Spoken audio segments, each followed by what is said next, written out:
Gold, trusted gold buyers. మీరు తాకట్టు పెట్టిన బంగారాన్ని విడిపించి ఈ రోజు ఉన్న మార్కెట్ ధరకు కొనబడను.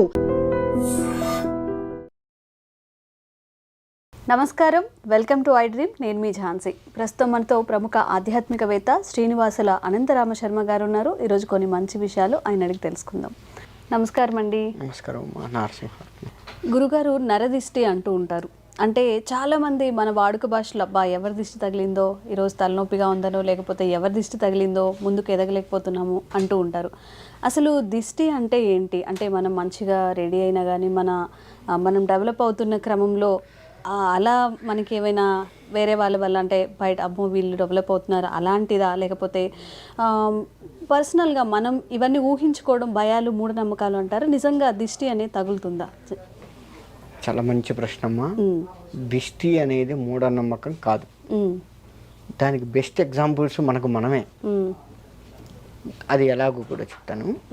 అయితే అసలు మీరు అన్నట్లుగా మనం డెవలప్ అవుతూ ఉంటే చూసి ఓర్చలేక అమ్మ వీడు నా కింద పనిచేసినాడు, నాకంటే పై స్థాయిలోకి వెళ్ళిపోయినాడు, ఇటువంటివి అన్నీ కూడా వస్తాయి. వాడు నా కింద, నా కంటి ముందు పుట్టినటువంటి వాడు, ఇవాళ చూడు వాడు ఇంత డెవలప్ అయినా, నేను ఇంక ఇట్లనే ఉన్నాను, ఇటువంటి అన్నీ కూడాను మన మీద చూపించేటువంటి ప్రభావం దృష్టి అనేది. అంటే వాడి యొక్క ఆలోచన, చెడు ఆలోచన ప్రభావం ఏదైతే ఉందో అది మన మీద పడుతుంది. చెడుగా ఏదైతే ఆలోచిస్తున్నాడో, నేను ఎదగలేదు వాడు ఎదిగాడు అనేది ఆలోచిస్తారు కదా, అది చెడే కదా. నేను ఇట్లనే ఉండిపోయాను వాడు ఏంది అనేది ఒక చిన్న చెడు సంకేతం. అంటే వాడుగా వాళ్ళు లోన్లీగా ఫీల్ అయ్యారు. ఆ లోన్లీనెస్ ప్రభావం ఏదైతే ఉందో అది మన మీద పడుతుంది.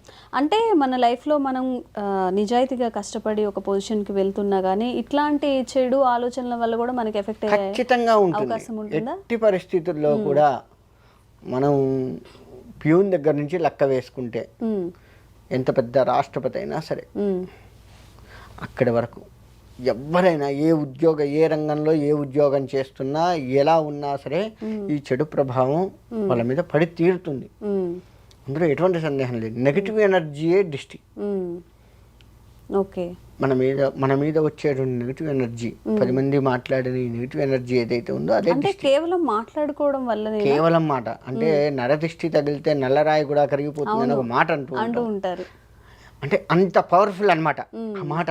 ఒక రాయిని కరిగించింది అంటే రాయిలో నల్లరాయి అది ఇంకా గట్టిది. మామూలు రాయి కంటే నల్లరాయి అనేది ఇంకా గట్టిగా ఉంటుంది. అంత గట్టిదైన రాయి కూడా కరిగిపోతుంది అంటే ఆ మాట ప్రభావం ఎంత ఉందో చూడు. మరి అలాంటి టైంలో ఏం చేయాలి గురుగారు? అంటే మనం ఏదైనా రెమెడీస్ అంటామా, లేకపోతే ఏమైనా నియమాలు ఉంటాయా?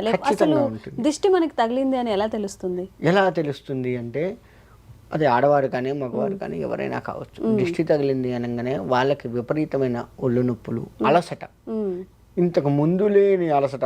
ఒక పని చేస్తున్నాం, ఆ పని ఎప్పుడూ చేస్తూ ఉంటాం, కంటిన్యూగా చేస్తున్న పనిలో ఉత్సాహం లేకపోవడం, ఆ పని ఉత్సాహంగా చేసినా అలసిపోవడం, ఇంటికి వచ్చేసరికి నీరసం అయిపోవడం, ఇటువంటివన్నీ కూడా తలకాయ నొప్పి రావడం, ఇటువంటివన్నీ కూడాను దిష్టికి సంకేతంగా చెప్తూ ఉంటాం.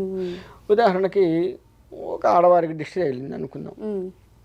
దిష్టి తగిలిన వెంటనే ఆ ఆడవారు ఇంటికి వచ్చి, ఆడవారు కావచ్చు మగవారు కావచ్చు, ఎగ్జాంపుల్కి ఆడవారిని చెప్తున్నాను,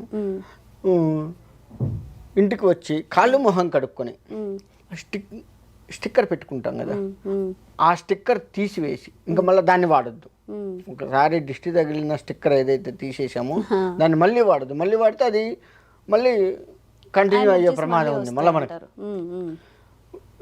కాళ్ళు మొహం కడుక్కొని చక్కగా ఫ్రెష్గా మళ్ళీ మేకప్ వేసుకొని మంచిగా తయారయ్యి వేరే బొట్టు, కుంకుమ బొట్టుతో సహా, క్లియర్ కాకుండా కుంకుమ బొట్టు కూడా పెట్టుకుంటే కొంత రిలాక్సేషన్ వస్తుంది. మీరు గమనించండి, మగవారైనా సరే దిష్టి తగిలిన ఇంటికి వచ్చి, లేదు ఎక్కడైతే అక్కడ కాళ్ళు చేతులు కడుక్కొని కాస్త మొహం అంతా తుడుచుకొని తయారయ్యి, అంటే పౌడర్ వేసుకునే ఆలోచన ఉంటే అట్లా వేసుకొని కుంకుమ బొట్టు పెట్టుకోండి.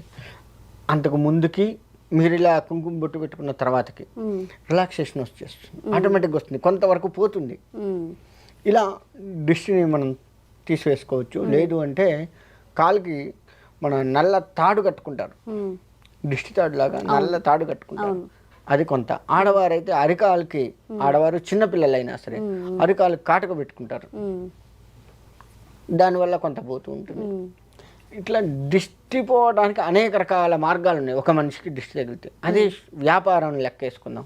వ్యాపారంలో ఎదుగుదల ఎక్కువ ఉంది, అది ఏ షాప్ అన్నా కావచ్చు. తక్కువ టైంలో మంచి అందరు రావడము, ఆయన దగ్గర కొనుక్కోవడం, ఎదుగుదల ఉంటుంది.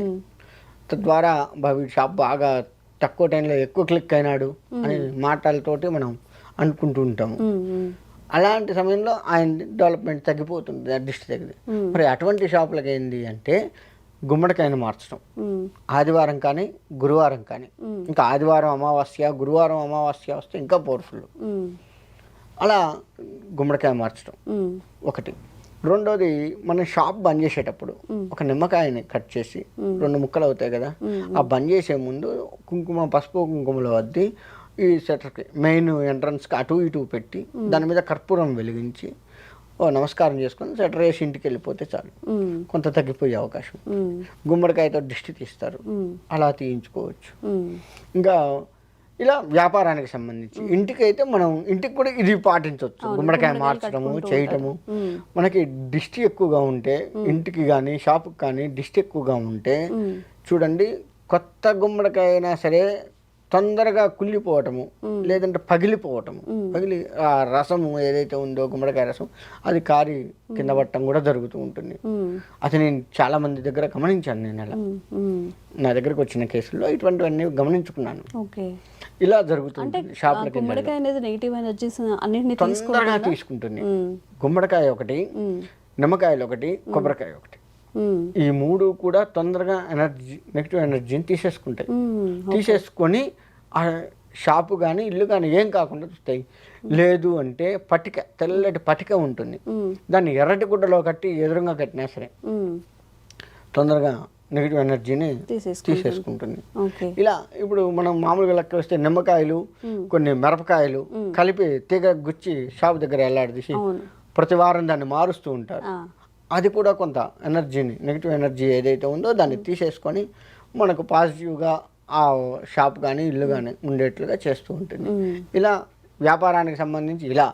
మరి పిల్లగాళ్ళకి వీళ్ళకి దిష్టి తగిలింది, కొంతమంది ఏం చేస్తూ ఉంటారంటే పిల్లగాళ్ళకు స్నానం చేసి బాగా దిష్టి తగిలింది అన్నప్పుడు పసుపుతో ముగ్గు వేస్తారు. ఓ ప్లేట్ తీసుకొని పసుపుతో ముగ్గు వేసి తీస్తారు. లేదు ఎగ్గును కూడా దిష్టిగా తీసి పడేస్తూ ఉంటారు. లేదు చీపురుతో తీస్తారు, చెప్పులతో తీస్తారు. ఇలా రకరకాలుగా దిష్టి తీసి ఉంటారు, పక్క పెడతారు. ఆ తర్వాత ఏంటంటే ఆ పిల్లకాడికి స్నానం చేయించడము, లేదు కాళ్ళు చేతులు కడిగి తయారు చేయటమో చేస్తుంటారు. తద్వారా దిష్టి పోతుంది. ఇంట్లో అసలు దిష్టే తగలకుండా ఉండాలి. ఎక్కువ శాతంగా నెగిటివ్ ఎనర్జీ ఇంట్లో ఉండకూడదు అని అనుకున్న వారు ఎవరైతే ఉన్నారో, గుగ్గిలం ఉంటుంది కదా, ఆ గుగ్గిలం సాంబ్రాణి ఇంట్లో ప్రతిరోజు కూడాను సాంబ్రాణి వేస్తూ ఉండండి కొన్నాళ్ళ పాటు. ఖచ్చితంగా ఆ దిష్టి అనేది ఇంట్లో దరిచేరదు. నెగిటివ్ ఎనర్జీ ఏదైనా కానీ ఇంట్లో ఉండదు. నెగిటివ్ ఎనర్జీ లేకుండా పాజిటివ్ ఆలోచనలు రావడం, మన ఇంట్లో కూడా ప్రశాంతత నెలకొనడం, ఇటువంటివన్నీ కూడా జరుగుతూ ఉంటాయి. కానీ అది బాత్రూమ్తో సహా వేయాలి. బాత్రూంలో వేయకుండా మిగతా వాటిల్లో వేసి ఊరుకోవడం కాదు. ఎందుకంటే మనం బాత్రూంలలో కూడా వెళ్తుంటాం కదా, కాళ్ళు కడుక్కోవడానికి కావచ్చు, వాష్రూమ్ ఉండటానికి కావచ్చు, మనం వెళ్తూ ఉంటాం. అక్కడ కూడా నెగిటివ్ ఎనర్జీస్ ఉంటాయి కదా. మరి ఆ టైంలో అవి మనల్ని ఆవహిస్తూ ఉంటాయి కదా. ఆ నెగిటివ్ ఎనర్జీ మన మీద ఆ ప్రభావం పడుతుంది కదా. కాబట్టి అక్కడతో సహా, బాత్రూములతో సహా ప్రతి గది, మనకి ఎన్ని రూమ్స్ అయితే ఉన్నాయో అన్ని రూమ్స్లో కూడా ఇది వేయండి. ఖచ్చితంగా మీకు ప్రశాంతత వస్తుంది. ఉదయము సాయంత్రం, ఎక్కువగా దిష్టి ఉన్న వాళ్ళు ఉదయం సాయంత్రం, లేదు అంటే సాయంత్రం పూట వేసుకోండి. సంధ్యా సమయం లోపు వేసుకుంటే దిష్టి అనేది ఆటోమేటిక్గా పోతుంది. కాబట్టి ఈ దిష్టికి అనేక రకాల పరిహారాలు ఉన్నాయి. అందులో ఏది చేసినా కానీ దిష్టి పోతుంది, అందులో ఎటువంటి సందేహం లేదు. ఓకే, చాలా చక్కగా చెప్పారు గురుగారు. ఎందుకంటే మీరు చెప్పిన అంటే చాలా సులువైన మార్గాలు, ధూపం వేసుకోవడం కానివ్వండి, నిమ్మకాయలు కట్టుకోవడం, ఇవన్నీ కూడా కొంతవరకు తెలుసు, కానీ కరెక్ట్గా ఎలా చేయాలి అనేది మాత్రం చాలా చక్కగా వివరించారు. ధన్యవాదాలు. నరసింహ.